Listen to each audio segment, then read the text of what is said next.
Espiritismo, espiritualismo. Qual é a diferença final? Hoje a gente vai direto na fonte, em O Livro dos Espíritos, para finalmente desvendar esses dois termos que, olha, causam uma confusão danada.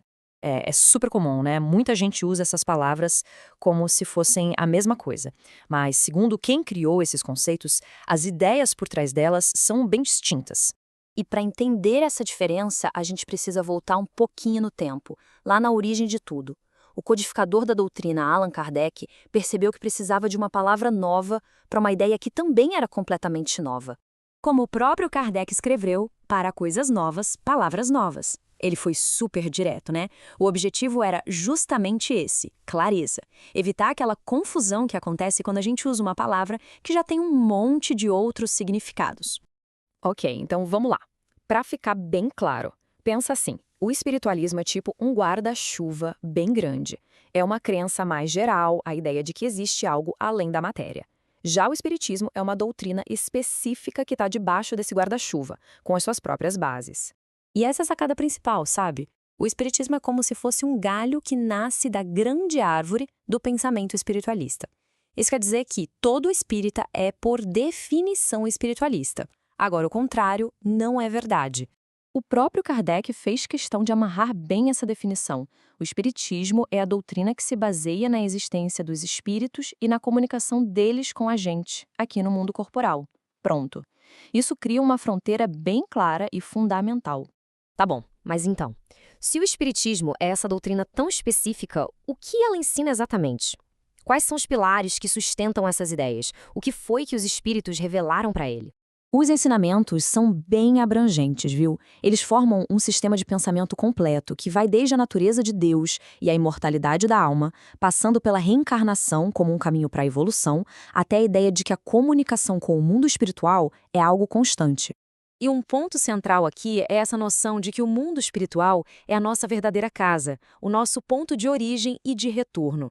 A vida aqui na Terra, nesse corpo, seria só uma passagem, uma experiência temporária para a gente aprender e evoluir numa jornada bem maior.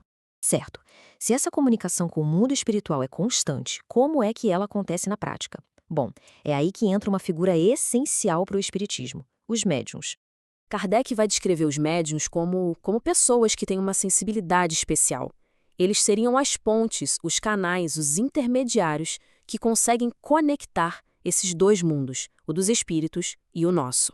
E o interessante é que, segundo a doutrina, isso não é um dom para pouquíssimos escolhidos, não. A mediunidade seria uma faculdade que pode aparecer em qualquer pessoa, não importa a idade ou o gênero, e que pode, inclusive, ser desenvolvida com estudo e prática. Ok, mas aí surge uma pergunta bem óbvia, né? Se qualquer pessoa pode, potencialmente, ser um médium, como saber se a fonte daquela comunicação é confiável? Como ter certeza da origem da mensagem? E essa era uma preocupação central para Kardec. Tanto que ele deixou um guia bem prático para ajudar a avaliar a natureza da inteligência que está se comunicando. E aqui está o pulo do gato do discernimento segundo Kardec. Não tem a ver com o fenômeno ser, sei lá, espetacular ou cheio de efeitos. O negócio é analisar a mensagem com critério. O foco total é na qualidade moral do que está sendo dito. É exatamente o que ele diz aqui. A distinção é extremamente fácil se o critério for a moralidade da mensagem. Ou seja, o caráter da comunicação acaba denunciando a natureza da fonte.